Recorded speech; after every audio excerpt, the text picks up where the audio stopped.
এই দেশে পীর আছে, বলে আমি কোনো দল করি না। এই দেশে খতিব আছে, পরিচয় দেয় আমি কোনো দল করি না। এই দেশে মাহফিলের বড় বড় বক্তা আছে, বলে আমি কোনো দল টল নাই। এই দেশে মসজিদের ইমাম আছে, বলে আমি দল করি না। ওরা সুবিধাবাদী, ওরা সুবিধাবাদী, ওরা সবার কাছে ভালো থাকতে চায়।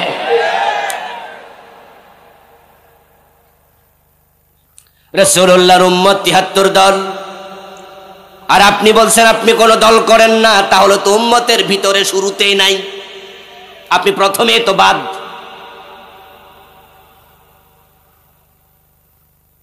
মানুষ যখন মারা যায় কবরে রাখার সময় একটা দোয়া আছে, বিসমিল্লাহি ওয়া আলা মিল্লাতি রাসূলিল্লাহ। বাংলা অর্থ কি? বিসমিল্লাহি আল্লাহর নামে, ওয়া আলা মিল্লাতি রাসূলিল্লাহ এবং রাসূলুল্লাহর দলে। তাহলে রাসূলুল্লাহর দল আছে না নাই? জান্নাতি দল কয়টা? এটাই রাসূলের দল। এখন যেই হুজুর আজীবন কইছে আমি কোন দল করি না, এখন হে মারা গেলে দোয়া কোনটা? ও দোস্ত, এর জন্য তো নতুন দোয়া বানাতে হবে। ইসলামী দল করে না এমন লোকের সংখ্যাই তো সমাজে বেশি, যারা রাসূলুল্লাহর দলে যোগ দেয় না, বরং ধর্মনিরপেক্ষ সংবিধানের পক্ষে জীবন কাটাচ্ছে। ডক্টর কামাল মিয়ার লেখা সংবিধান মেনে এটাকে পবিত্র সংবিধান আখ্যা দেয়। দেখবেন আমাদের নেতারা বাংলাদেশের সংবিধানের ব্যাপারে কথা উঠলে কয় পবিত্র সংবিধান, অথচ তারাই এই সংবিধানটাকে 17 বার ফালদাইছে। তো 17 বার যে ফালদাইলো, পবিত্রতা আসেনি না অপবিত্র বানাই ফেলছে। ঘটনাটা কি হইল? সংবিধান কি 17 বার চেঞ্জ হয় নাই? এই শিক্ষিত ভাইরা কথা বলতে হবে, 17 বার চেঞ্জ হয়েছে কিনা? তাহলে 17 বার যে চেঞ্জ করলেন, পবিত্র থাকলে কেমনে করলেন? আসলে মানুষের লেখা পবিত্র হয় না। মানুষের লেখার মাঝে ভুল আছে, ভ্রান্তি আছে, মানুষের লেখার মাঝে দান্দিকতা আছে। তাই তারা যখন দেখেছে সংবিধানের এই আইন উনাদের ভালো লাগে না, তখন পরিবর্তন করে ফেলেছে। আমরা ঘোষণা দিতে চাই, কোরআন থাকতে কোনো সংবিধান মুসলমানের লাগে না। কোরআনই তো আমাদের সংবিধান।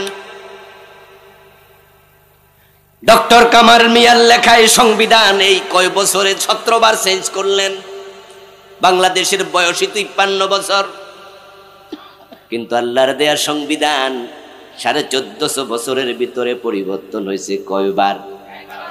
কোনো প্রয়োজন আছে নাকি? কোনো সুযোগ আছে নাকি?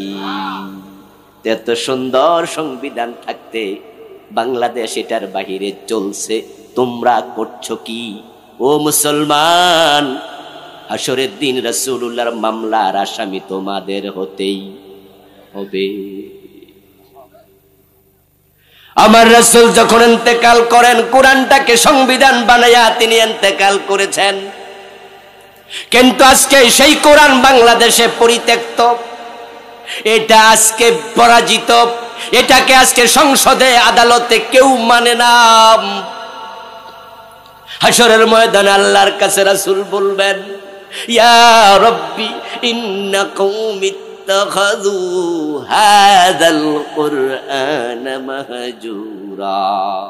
ও আমার রব, আমার রেখে আসা কোরআন এই জাতির লোকেরা পরিত্যাগ করেছে, আমি তাদের বিরুদ্ধে তোমার কাছে মামলা দিলাম, বিচার তুমি করো। নবীজি মুহাম্মাদের দল শুধু জান্নাতে যাবে, কিন্তু মানুষগুলো বড় চালাক। এই তথ্য তারা জেনেছে, জানার কারণে কেউ মারা গেলে সবাই মিলে তাকে নবীজি মুহাম্মাদের দলে তুলে দেয়, অথচ যারা তুলছে তারা যায় না। তারা পরিচয় দেয়, মরার পরে এলাকার বড় নেতা মাইক হাতে নিয়ে বলে, এখন সংক্ষিপ্ত বক্তব্য দেবেন অমক দলের অমক নেতা, অমক দল অমক নেতা 5 জন 7 জন 10 জন বক্তৃতা দিয়া মরা বেডারে যখন কবরে দেয় তখন নেতারা মিল্লাই দোয়া পড়ে, তোমাকে রাসূলের দলে তুলে দিলাম। তাহলে নেতারা বক্তৃতা দেওয়ার সময় অন্য দলের পরিচয় দিল, ঘটনাটা কি?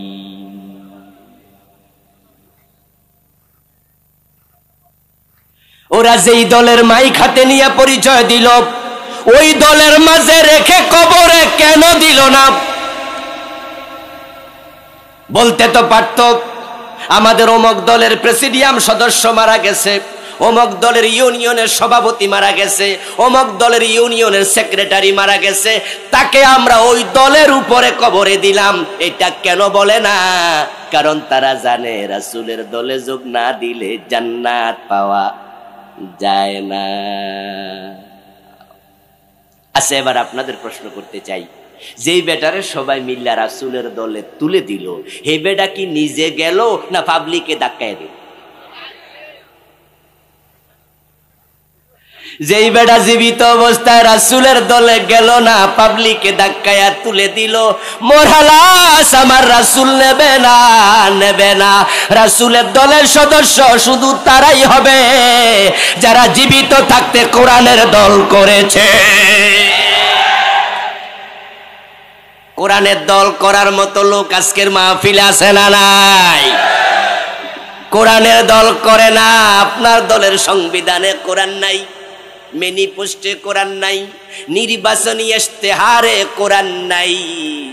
ওই দলে আপনি ভোটার, ওই দলে আপনি কর্মী। যেই দলের নির্বাচনী ইশতেহারের মাতেই কথা নাই যে আমার দল পাশ করলে কোরআনের আইন বানামু, যেই দলের সংবিধানের মাঝে কথা নাই যে আমার দল পাশ করলে কোরআনের আইন সংসদে ঢুকবে, আপনি যাই না বুঝা কোরআনবিহীন দলের সদস্য পুরাটা জীবন এভাবে কাটাইলেন। মরার পরে পাবলিক কয় রাসূলের দলে তুলে দিলাম। রাসূল বুঝি মরা লাশ নিতে আইব?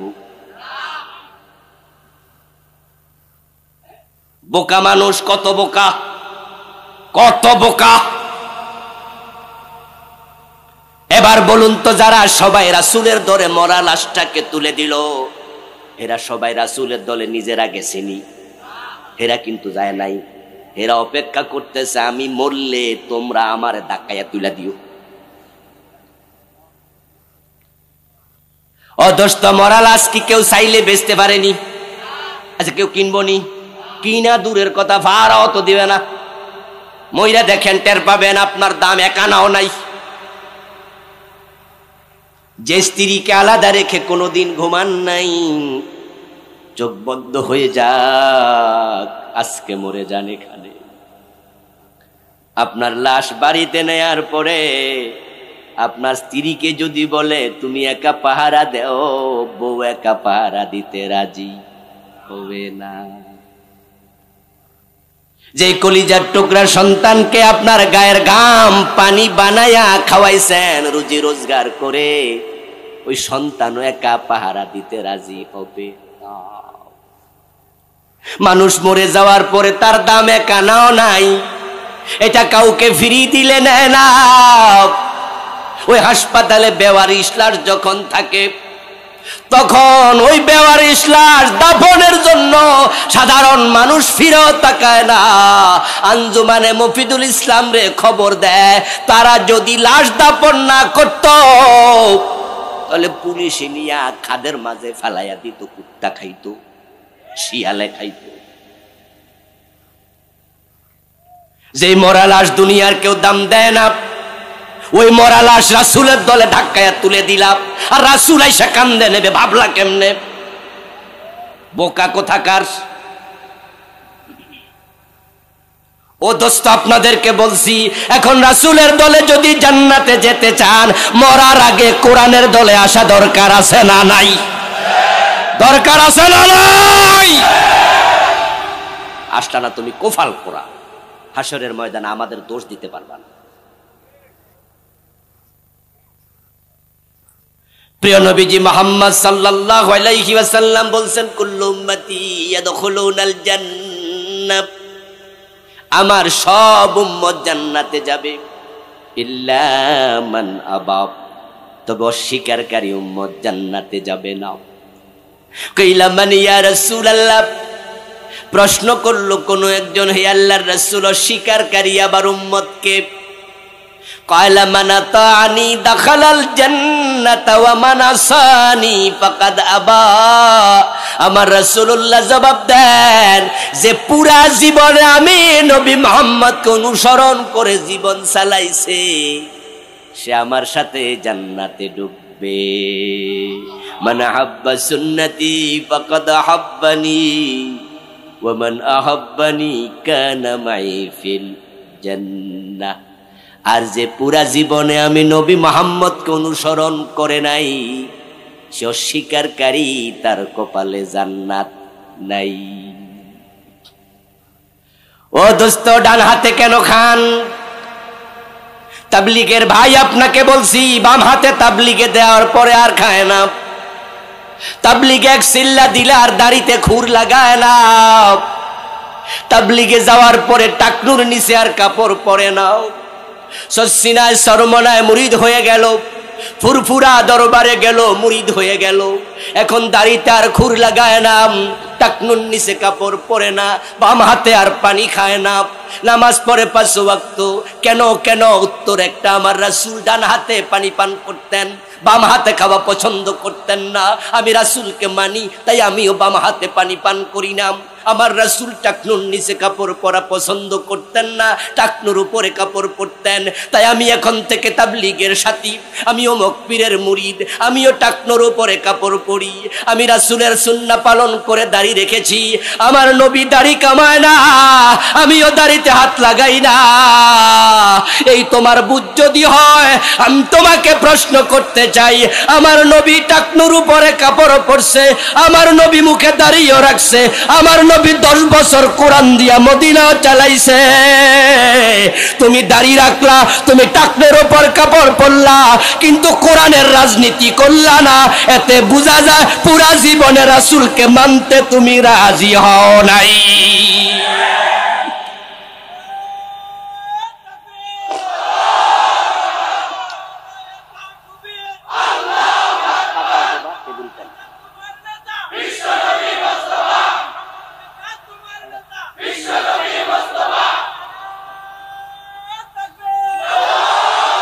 আপনাদের বিবেকের কাছে আমার প্রশ্ন, প্রিয় নবী মুহাম্মদ সাল্লাল্লাহু আলাইহি ওয়াসাল্লাম যখন মদিনার প্রেসিডেন্ট ছিলেন, মন মতো দেশ চালাইছে না কোরআন মতো? যারা চুপ আছেন তারাও একটু বলেন না। আচ্ছা, কোরআন কি কোনো দলের? কথা বলেন, কোরআন কি কোনো দলের, কোনো গোষ্ঠী না আমাদের সবার? তো চুপ থাকেন কেন? নিজের বিপক্ষে যায় তাই বুঝি? বুঝের ঘাটতি এখানে। যদি আমরা বাংলার মুসলমানেরা নবী মুহাম্মদের জীবনের লক্ষ্য দিনের বিজয় এটাকে আমাদের জীবনের লক্ষ্য বানাতাম, তাহলে 53 বছর আগেই কোরআন সংবিধান হওয়ার কথা। কিন্তু আমরা কোরআনের ওয়াজ করলে কই হুজুর মনোমক দল করে। যেই হুজুর মাহফিলে আসবে, আসার পরে কোরআনের আইনের কথা বলবে, রাস্তার পাশ দিয়ে হেঁটে যাওয়া মুসল্লি শুইনাও কয় বুঝা লাইছি হুজুর মনোমক দলের কর্মী। এমন মন্তব্য করে না? করে না? মাহফিল আইসা ওয়াজ শুনবে, রোজা নিয়ে ওয়াজ হচ্ছে, রোজা নিয়ে ওয়াজ করার পরে যদি জিজ্ঞাসা করে, এই যে আবুল কালাম আজাদ সাহেব রমাদানের রোজার গুরুত্ব নিয়ে বললেন 1 ঘন্টা 1.5 ঘন্টা, আচ্ছা উনি কোন দল করে? শ্রোতারা বলবে উনি তো ঢাকা থেকে আসছে, কোন দল করে আমরা তো জানি না। আচ্ছা, এই যে মাওলানা ফখরুদ্দিন আহমদ গতকাল আসছিল, উনি যদি 1.5 ঘন্টা সালাত নিয়ে ওয়াজ করে, উনার ব্যাপারে প্রশ্ন করলে বলে রোজা নামাজ নিয়ে ওয়াজ করছে, কোন দল যে করে জানি না। কিন্তু যদি কোরআনের আইনের ওয়াজ করে, তখন সাথে সাথে বলে দিবি বুঝা লাইছি অমুক দল করে। তাহলে তো আমি বলবো যে ওই দল সৌভাগ্যবান দল যারা কোরআনের দল হতে পেরেছে, বরং আপনি হতভাগা কোরআনের দলে যোগ দিতে পারেন নাই।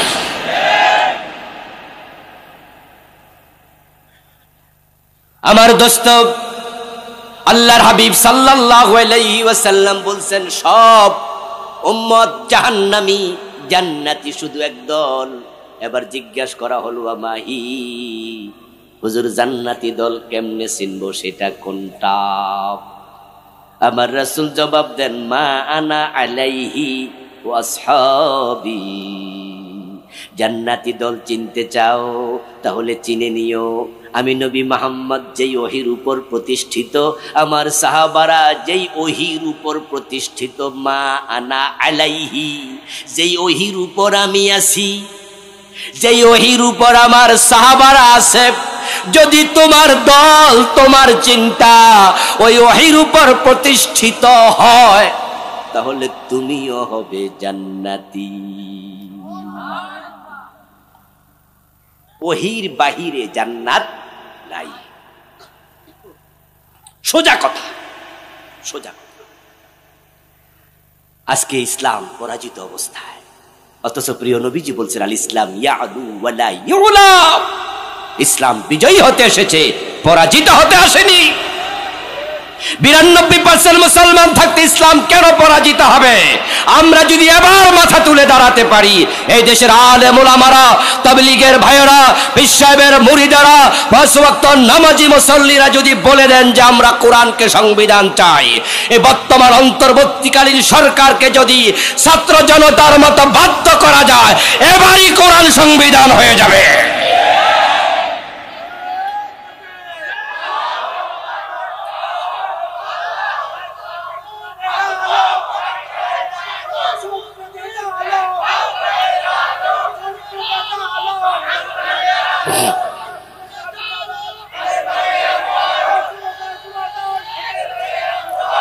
আমার প্রিয় ভাইয়েরা, কোরআন যদি সংবিধান হয়, ইসলাম যদি দেশে বিজয়ী হয়, তাহলে এটা হিন্দু, বৌদ্ধ, খ্রিস্টান, মুসলমান সবার জন্যই কল্যাণকর হবে।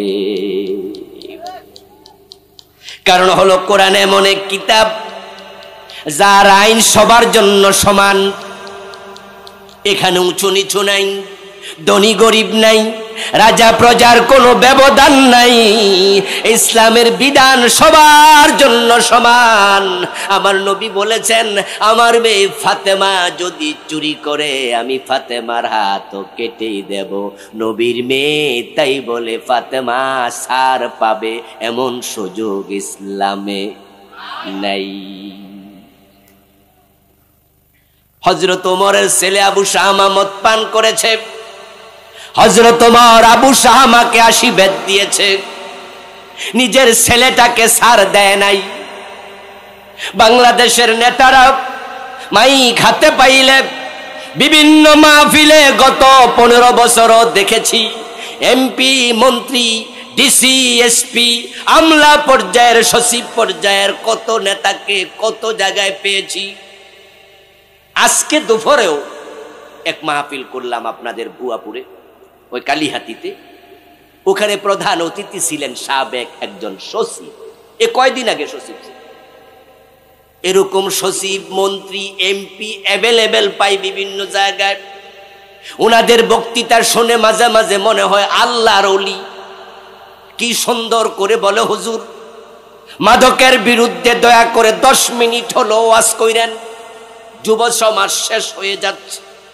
এই মাদকের বিরুদ্ধে সরকারের নীতি হলো জিরো টলারেন্স, কোনো ছাড় নাই। আমি মাঝে মাঝে শুনে মুস্কি হাসতাম, কয়ে কিরে আল্লাহর ওলি, সরকার যদি মাদকের ব্যাপারে জিরো টলারেন্স হতো তাহলে মাদক নির্মূল অধিদপ্তর বানাইয়া দেশে কাজ করত। কিন্তু সরকার বানাইছে মাদক নিয়ন্ত্রণ অধিদপ্তর, নির্মূল তারাই চায় না। মাদকের বিরুদ্ধে সরকারের যে অফিসটা, এই অফিসটার নাম হলো মাদক নিয়ন্ত্রণ অধিদপ্তর। আচ্ছা, আপনারা একটু আওয়াজ করে বলুন তো, আমরা কি নিয়ন্ত্রণ চাই না নির্মূল চাই? জিরো টলারেন্স যদি সত্য হতো তারা নির্মূল অধিদপ্তর বানাই। গাড়ি যখন চলে ওভার স্পিডে 80-90 কিলোমিটার গতিতে, তখন যাত্রীরা মাঝে মাঝে বলে, আমরা বলি এই ড্রাইভার গাড়ি নিয়ন্ত্রণে চালাও। নিয়ন্ত্রণ মানে হলো বন্ধ করে বইয়া থাও, ঠিক না? নিয়ন্ত্রণ মানে কি বন্ধ করে বইয়া থাকুন নাকি কন্ট্রোলে রাখা চালান? এর মানে 50-60 চালাও, 70-এর বেশি চালায়ও না। তো ওরা বানাইছে মাদক নিয়ন্ত্রণ অধিদপ্তর, এর মানে লেখা দিয়া বুঝাইছে অল্প অল্প খাইলে অসুবিধা নাই। অথচ মাইক হাতে পাই আমরা হুজুর জিরো টলারেন্স। কি মিথ্যুক, জাতিকে বোকা বানাচ্ছ। বরং গরিবের ছেলে মদ খেলে তাকে জেলে দেয়া হয়, পুলিশ ধরে নিয়ে ঠ্যাঙ্গানি দেয়। আর ধনীর ছেলে শেরাটন হোটেলে গিয়া, রেডিসনে গিয়া, সোনার গাতে গিয়া শুধুমাত্র মদের বারে মদ খায় না, মাইয়া লইসা লাফালাফি করে নাচে, ওখানে সেলুট দেয়, অ্যারেস্ট করতে যায় না। এক দেশে দুই আইন দিয়ে কখনো মাদক বন্ধ করা যাবে না। ইসলাম যদি আসতো হযরত ওমরের মতো, নিজের ছেলে আবু শামাকে 80 বেত লাগাইছে, সেটা যদি এই দেশে চালু হতো, প্রধানমন্ত্রী ঘোষণা করে দিত পুলিশের আইজিকে লক্ষ্য করে, আইজি সাহেব আমার ছেলে যদি মদ খায় 80 বেত দেবেন। মন্ত্রীরা যদি তাদের অঞ্চলে এলাকায় বলে দিত এসপি সাহেব আমি মন্ত্রী, আমার ছেলে মদ খাইলে 80 বেত দেবেন। স্থানীয় এমপি যদি বলে দিত ওসি সাহেব আমার ছেলে মদ পান করলে ধরে নেন, আদালতকে বলে দিলাম 80 বেত দেবে। যদি এইভাবে নেতার ছেলেদেরকে পিটানি শুরু হয়ে যায়, দেশের কর্মীরা তারের মতো সোজা হয়ে যাবে। ঠেলার নাম। কিন্তু এখন উনারা আইন বানাইছে 2 রকম, গরিবের ছেলে মদ খাইলে পিটাও, আর ধনীর ছেলে সোনার গা শেরাটনে মদ খাইলে সেলুট দেও। হোটেল সোনার গা, hotel Sheraton, hotel Radisson, 5 star hotel গুলোতে ওখানে কি পুলিশি টহলের টিম নাই? এক কথা বলতে হবে তো, বলেন না? 5 স্টার হোটেল গুলো তত্ত্বাবধানে পুলিশের ইউনিট আছে না নাই? ওরা 5 স্টার হোটেলের মাদকের বারে অভিযান চালাইছে কয়দিন? ওখানে সরকার লাইসেন্স দিয়ে রাখছে যে মদ খাও। আচ্ছা এবার বলুন তো, রিক্সাওয়ালা ঠেলে, ঠেলাওয়ালা ঠেলে, আপনাদের যারা গরিব মানুষ আছেন, কৃষক, দিন মজুর, আপনাদের পোলাপান শেরাটনে মদ খাইতে জীবনে গেছে? পারবে? এত টাকা আছে, ওরা তো রাস্তায় চিনবে না। তাহলে ওখানে কারা খায়? ওরা বড় জালেম, ওরা বড় ফাঁকিবাজ। ওরা আইন বানাইছে 2 রকম, তাদের জন্য একটা, আমাদের জন্য আরেকটা। ইসলাম যদি আসে কোনো ভেদাভেদ থাকবে না, এক আইন হবে, মাদক 6 মাসে বন্ধ হয়ে যাবে। আপনারা মাদকের পক্ষে না বিপক্ষে? এই দেশে মাদক বন্ধ হোক আপনারা চান কিনা? তাহলে কোরআনের আইন দরকার আছে না নাই? এ বিষয়ে আপনার উদ্যোগ কোথায়? 53 বছর তো হয়নি, এবার উদ্যোগ নিন। আল্লাহ এবার সুযোগ দিচ্ছে। অগাস্টের 5 তারিখের বিপ্লব কোনো মানুষ করে নাই, এবার বিপ্লব ঘটিয়েছে আরশের মালিক আল্লাহ নিজে। এটা বাংলাদেশের মানুষের জন্য একটা স্পেশাল উপহার। আমার প্রিয় ভাইয়েরা, ছাত্র জনতা অভ্যুত্থান করেছে, কিন্তু এটা তাদের অভ্যুত্থান নয়। কারণ ছাত্ররা যখন আন্দোলনটা শুরু করে জুলাই মাসে, তখন তাদের আন্দোলন সরকারের ব্যাপারে ছিলই না। আন্দোলন শুরু হয়েছে কোটা সংস্কার। সরকার যদি তখন বলে দিত ঠিক আছে তোমাদের দাবি কোটা সংস্কার আমরা মেনে নিলাম, তাহলে কি সরকার পদত্যাগ করে পলানো লাগতো? সরকার চেয়েছিল কি আর ছাত্র করলো কি, পরে রেজাল্ট হলো কি? সরকার চেয়েছে কোনো কোঠা মোটা সংস্কার হবে না, ছাত্ররা বলল কোঠা সংস্কার চাই। প্রধানমন্ত্রী বলে দিলেন রাজাকারের নাতিফুতি, লাগলো প্যাস, উঠছিল ঘামাসি, হয়ে গেছে ক্যান্সার। গামাসি ছিলেন তো? আচ্ছা, গামাসির মাধ্যমে ক্যান্সার হইয়া রোগী মইরা যায়, এমন ঘটনা দুনিয়াতে অ্যাভেলেবেল হয়? এটা তো কোনো রোগই না। যে শক্তিশালী সরকার বিএনপির মতো দলকে দমন করে ফেলেছে, জামাতের মতো শক্তিশালী দলকে দমন করে ফেলেছে, কেউ কথা বলে না ভয়ে। নেতারা ভীষণ 2041 ঘোষণা করেছে, 41-এর আগে নামবো না, বড় নেতা তো বলেই দিল কিসের আন্দোলন, এই বছর না ওই বছর, মানুষ বাঁচে কয় বছর, কিচ্ছু হবে না। কিন্তু দেখেন আল্লাহ এমন ঘটনা ঘটায় দিছে, 41 সাল দূরের কথা, তাদের নিয়োগকৃত সেনাবাহিনীর প্রধান এসে বলে, ম্যাডাম 45 মিনিটের বেশি সময় দেয়া যাবে না, তাড়াতাড়ি পালান। এমন ভাবে পালাইছে রান্না করা খাবার খেয়ে পালাতে পারে নাই।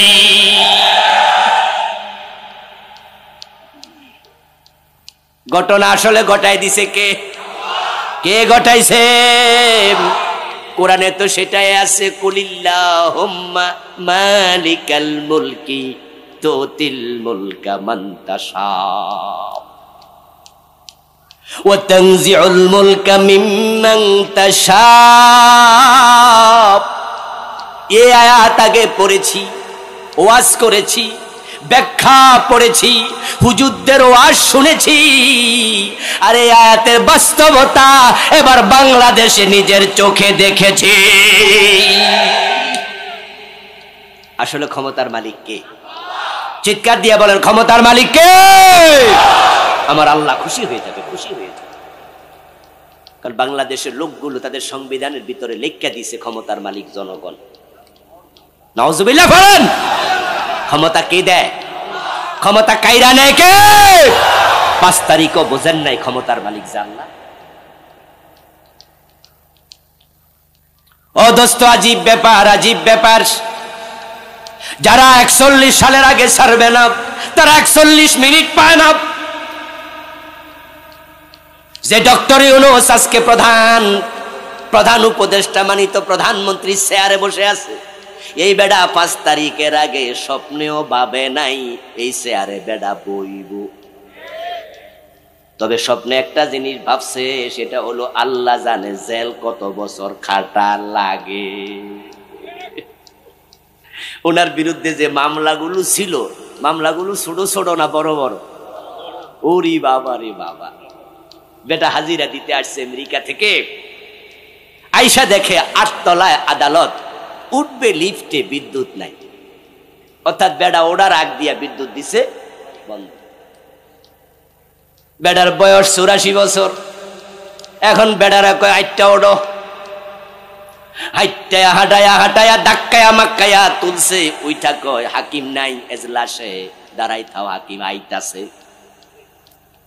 আজকের যে প্রধান উপদেষ্টা, তাকে একজন ছোট্ট বিচারক দাঁড় করায় রাখছে আদালতে। এক এক মামলা সাজা হতো 50 বছর, 30 বছর। মামলা আছে 1 ডজনের বেশি, টোটাল সাজা হইব 250 থেকে 300 বছর। এই বেডা কেমনে ভাবে? বেডা প্রধান উপদেষ্টা ভাবেও নাই, কিন্তু ক্ষমতার মালিক আল্লাহ কয়, যা যা তোরে বাংলার নেতা বানাইয়া দিলাম।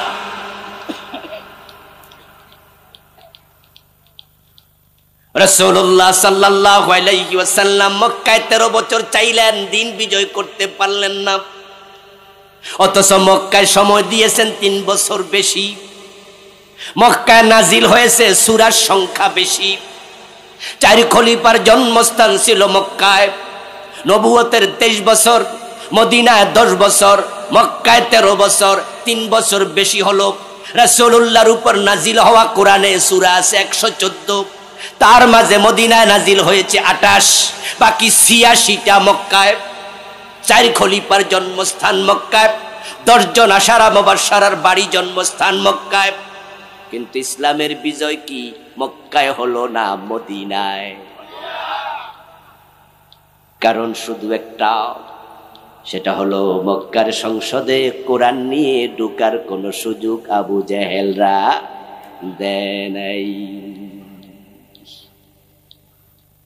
আমার বন্ধু, দিনের বিজয় তখন হবে কোরআন যখন সংসদে ঢুকবে, এটা আইনের কিতাবে পরিণত হবে।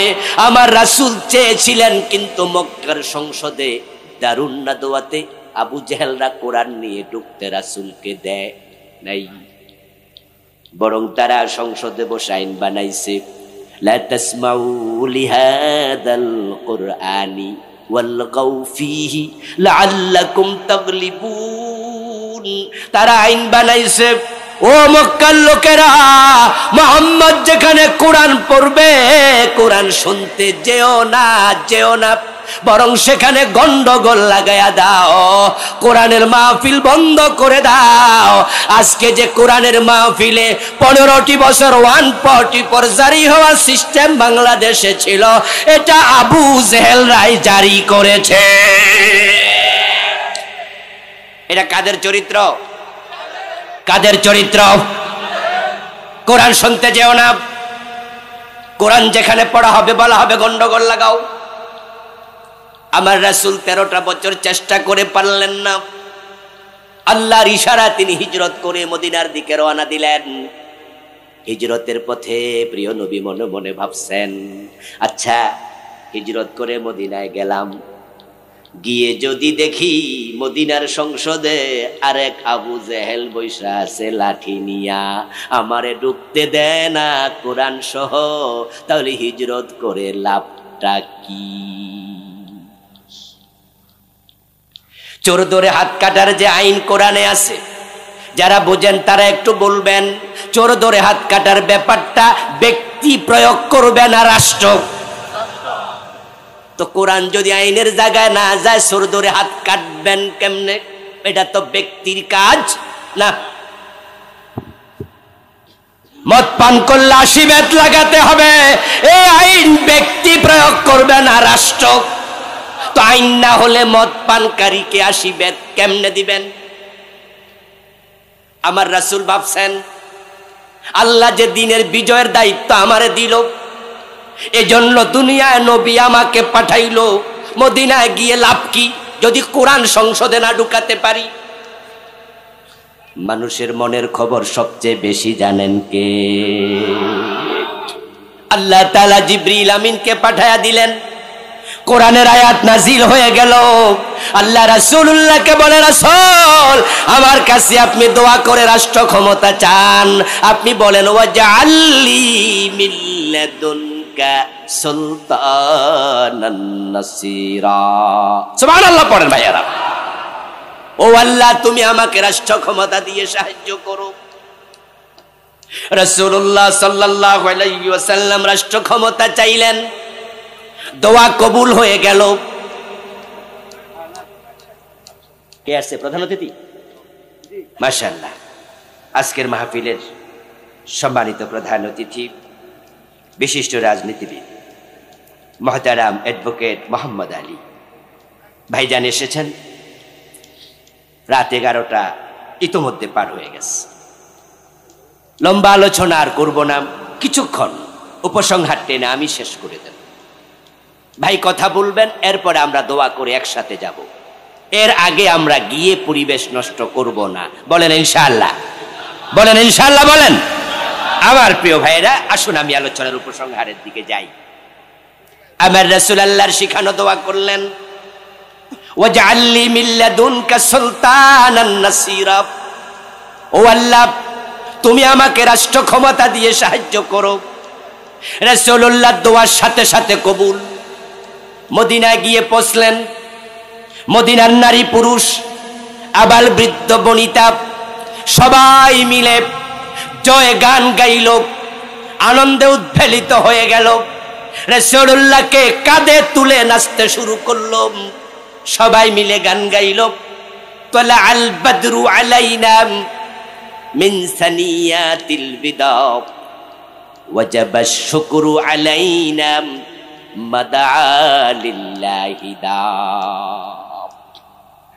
মদিনার লোকেরা বলে, আমাদের দেশে আমাদের মদিনাতে পূর্ণিমার চাঁদ এসেছে। আমার রাসূল মদিনায় গেলেন। আউস, খাজরাজ, বনু কুরাইজা, বনু কাইনুকা এবং ইহুদি খ্রিস্টান, ওখানকার মুসলমান সবাই মিলে মিটিং করে সিদ্ধান্ত নিয়া আমার রাসূলকে মদিনার প্রেসিডেন্ট বানায়া দিলেন। তিনি হয়ে গেলেন মদিনার লিডার, মদিনার নেতা। রাসূলুল্লাহ এবার কোরআনের আলোকে মদিনা রাষ্ট্র শাসন করতে শুরু করলেন। আপনারা শিক্ষিত মানুষ, সবাই জানেন যে রাসূলুল্লাহ সাল্লাল্লাহু আলাইহি ওয়াসাল্লাম যে যুগে পৃথিবীতে এসেছিলেন, তামাম দুনিয়ার সব মানুষ মিলে ওই যুগের নাম দিয়েছে আইয়ামে জাহিলিয়া। এটা অজ্ঞতার যুগ, বর্বরতার যুগ, অন্ধকার যুগ। কিন্তু আমার রাসূল যখন মদিনা 10 বছর কোরআন দিয়ে শাসন করলেন, ইন্তেকালের আগে বলছে সেই যুগের নাম চেঞ্জ, বরং খায়রুল কুরুনি করনি, আমার যুগ হয়ে গেল পৃথিবীর সর্বশ্রেষ্ঠ যুগ। যে কোরআনের মাধ্যমে সমাজে শান্তি এসেছে, ভেদাভেদ দূর হয়ে গেছে, মানুষগুলো শান্তির পলগুধারায় বসবাস করেছে। চুরি ডাকাতি রাহাজানি চিন্তায় খুন ধর্ষণ অপহরণ চাঁদাবাজি সব শেষ, শুধুমাত্র শান্তি আর শান্তি। আমরা কি দেখলাম? হযরত ওমর যখন প্রেসিডেন্ট, অর্ধ দুনিয়ার সম্রাট ওমর গাছতলা একা একা ঘুমায়, বডিগার্ডের প্রয়োজন আর হয় না।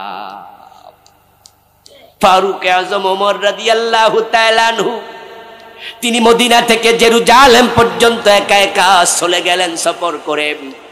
কোটের রশি টানার জন্য একজন চাকর শুধুমাত্র, সাথে এসএসএফ নাই, ডিএসবি, এনএসআই, কোন প্রয়োজন নাই, পুলিশ, র্যাব, সেনাবাহিনী। কারণ তাম দুনিয়ার অর্ধেকটায় শান্তির সুবাতাস বইছে। মানুষের অন্তরে আল্লাহ ছাড়া কারো ভয় নাই, বৈষম্য নাই, দারিদ্রতা নাই। হযরত ওমরের যুগে ইসলামের ইতিহাস যারা পড়েছেন, শুনেছেন, দেখেছেন, যাকাত বিভাগের কর্মচারী যাকাতের টাকা কাঁধে নিয়ে ঘুরে, যাকাত খাওয়ার লোক নেই। সূরাতুস সফের 9 নম্বর আয়াতে কারিমাতেই আল্লাহ তাআলা নবী মুহাম্মদুর রাসূলুল্লাহ সাল্লাল্লাহু আলাইহি ওয়াসাল্লামের জীবনের উদ্দেশ্য প্রসঙ্গে কথা বলেছেন। আমার রাসূল দুনিয়ায় কেন এসেছেন, ওনার জীবনের উদ্দেশ্য কি ছিল, সেটা উম্মতের জানার প্রয়োজন আছে কিনা? কথা বলেন। রাসূলের জীবনের লক্ষ্য উম্মতের জানতে হবে কিনা? হবে। কেন? শুনবেন কান সুখের জন্য, শুনে সুবহানাল্লাহ বলে বাড়ি চলে যাবেন সেজন্য? মোটেও নয়। রাসূলুল্লাহর জীবনের লক্ষ্য এই জন্যই জানতে হবে, রাসূলকে অনুসরণ করা নফল না ফরজ? যাকে মানা ফরজ তাকে জানাও ফরজ। জানা আগে না মানা আগে? জানা আগে, মানা পরে। তাই তো কোরআন মাজিদ আল্লাহ তাআলা যত বিধান নাজিল করলেন, তার মাঝে 1 নাম্বার বিধানটাই ছিল ইকরা। ইকরা মানে পড়ো। জানার সাথে পড়ার সম্পর্ক ওতপ্রোতভাবে জড়িত। কোন জিনিস জানতে হলে শোনার চেয়ে পড়ার গুরুত্ব বেশি। কারণ শুনতে গিয়ে মাঝে মাঝে ভুল হয়, শুনতে গেলে কিছুটা শোনাতে বিভ্রাট তৈরি হয়। রাজার সন্তান হয়েছে, দেখতে কালো, যিনি সন্তান প্রসবের সময় সহযোগিতা করেছেন, ওই মহিলা রাজদরবার থেকে বের হওয়ার সময় কোনো একজন কর্মচারী জিজ্ঞাসা করলো, বাচ্চা হয়েছে দেখতে কেমন? মহিলা বলছে কালো। একটু দূরে একজন জিজ্ঞাসা করলো, এই বেটা কি কইলো? করে হইছে মাইয়া একটা, হইছে কাকের মতো কালো। আর একটু দূরে একজন জিজ্ঞাসা করলো, কি হইছে? কই শুনলাম রাজার বউর পেটে কাক হইছে। কোথা থেকে কোথায় গেল? হইছে কালো, কাকের মতো কালো। পরে কয় ডাইরেক্ট কাক। এখন তো ওই বেটার মুখ থেকে পাবলিক শুনছে রানীর পেট থেকে কাক জন্ম নিছে। পাবলিক দৌড়াইতেছে রাজার বাড়ির দিকে, কেমন কাক একটু দেখি। হইল কি, কইল কি, শুনলো কি, জানলো কি? তাই শোনার মাঝে মাঝে মাঝে বিভ্রাট তৈরি হতেই পারে। এই জন্য আল্লাহ তাআলা কোরআন মাজিদ নাজিল করেছেন। প্রিয় নবীজি সাল্লাল্লাহু আলাইহি ওয়াসাল্লাম সে নাজিল হওয়া কোরআন লিখার জন্য সাহাবী নিয়োগ দিয়েছেন। কোরআন নাজিল হওয়ার সাথে সাথে একদল সাহাবী তা পাথরের মাঝে, কাঠের মাঝে, বিভিন্ন চামড়ার গায়ে সাথে সাথে লিখে ফেলতেন।